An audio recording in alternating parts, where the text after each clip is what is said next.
Le jeu vidéo à Japex, c'est également du jeu indé, même si là, pour le coup, l'espace consacré au jeu indé, bon ben, est un petit peu moins massif qu'au Stunfest par exemple. Là, on a un petit peu le sentiment que bon bah ils sont relégués. Bon bah il y a de la place, bah, va te mettre là-bas alors. Voilà. Il y a également dans toute cette zone un petit peu, bon bah à l'arrière de Japan Expo, il y a également tous les stands jeux vidéo musicaux où t'as les perfs de DDR, t'as également toute la partie rétro MO5, on imagine qui a placé des trucs, des consoles dans tous les sens en accès libre. Ça fait plaisir. Mais pour revenir au jeu indé, bon bah c'est vrai que voilà, il y a 2-3 mini structures.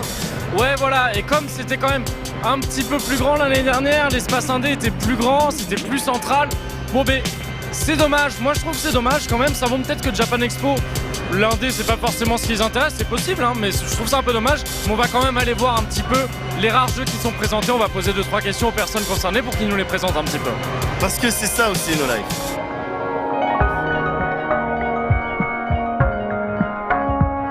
Alors du coup c'est un rock platformer, donc jeu de plateforme classique. Le côté rock qui permet une génération aléatoire des levels, donc quand tu montes dans un level, tu recommences dans un level totalement différent au niveau plateforme. Du coup nous on s'axe plutôt sur, contrairement au platformer classique, de mémoriser un parcours et de savoir quand un ennemi arrive, etc. Nous on s'axe plus sur à retenir la mécanique d'un ennemi pour pouvoir l'affronter, étant donné que le niveau va tout le temps être régénéré différemment. Donc alors en fait on voulait un jeu qui soit accessible pour tous et en même temps qui soit assez dur comme un vrai rogue. Donc en fait on a une mécanique assez simple basée un peu comme dans Megaman en fait au niveau du combat. Et après très platformer, très simple comme dans Donkey Kong et Mario en fait. Et donc voilà, mais avec quand même une courbe de progression assez forte vers la fin pour pouvoir aussi aller vers les gamers.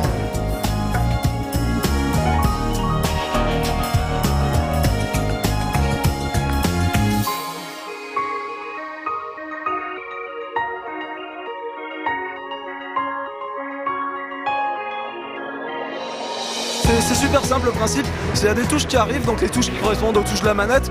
Ça peut être joué aussi au clavier, donc ça va être par exemple sur une manette de PlayStation, ça va être triangle, rond, croix et carré.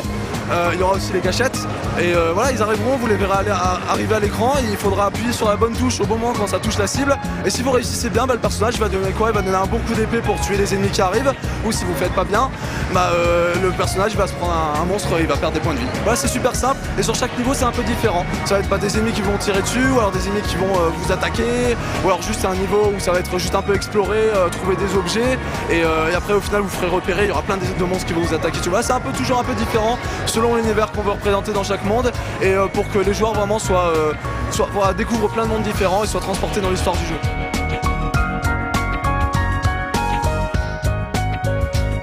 Les héros vont voyager de monde en monde, ils vont essayer de voyager dans un maximum de monde, et en fait chaque monde correspond à un ancien jeu vidéo. Du coup, à l'esprit d'un ancien jeu vidéo. Du coup, on s'est inspiré de quasiment tous les anciens jeux pour refaire chaque niveau sans jamais copier. Donc par exemple on a pris un Megaman, on a essayé de récupérer les codes graphiques, les couleurs, les personnages pour les retransposer dans notre jeu sans jamais copier toujours parce qu'il y a des problèmes de droit sinon après qui vont rentrer.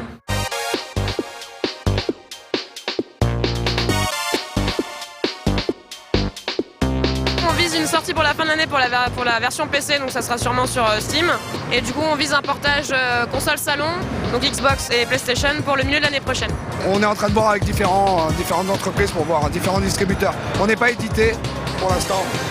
Voilà, on fait tout nous-mêmes à côté de notre travail parce qu'on travaille à côté et on va voir pour la distribution, on va essayer de passer directement et pas faire un green light, essayer de le sortir directement avec une démo quand même à télécharger. On espère en bêta début octobre. On a espoir. Sortie prévue sur Steam normalement en fin de l'année, donc en premier lieu sur PC et Mac, sur Steam vraiment, et par la suite on prévoit donc de sortir sur les consoles donc de salon et mobile dès que possible, et à terme une interface qui sera un peu repensée pour marcher sur tactile, donc avec une sortie sur smartphone et tablette. On a signé avec The Sidekick, je sais pas si quelqu'un a entendu parler, ils sont nouveaux sur le truc, ils font vraiment de la scène indé, et ils sont vraiment à fond famille avec les indés, et ils nous permettent de sortir justement sur Steam sans être greenlight.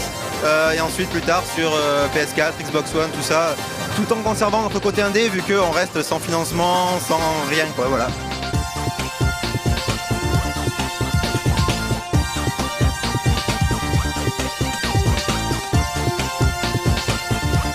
Ok, on a vu plusieurs stands de jeux vidéo, on a vu Square Enix, on a vu Nintendo entre autres, mais le véritable événement jeux vidéo c'est ici, c'est sur le stand No Life avec la bande sur laquelle on peut jouer à des jeux cool, dans la joie, la bonne humeur et la politesse, n'est-ce pas? Je vais défoncer. Non, non, non, je vais te défoncer. Putain! Ah, putain, T'as gagné là ou pas? T'as gagné ou pas? Mais y a un- Qui a gagné là?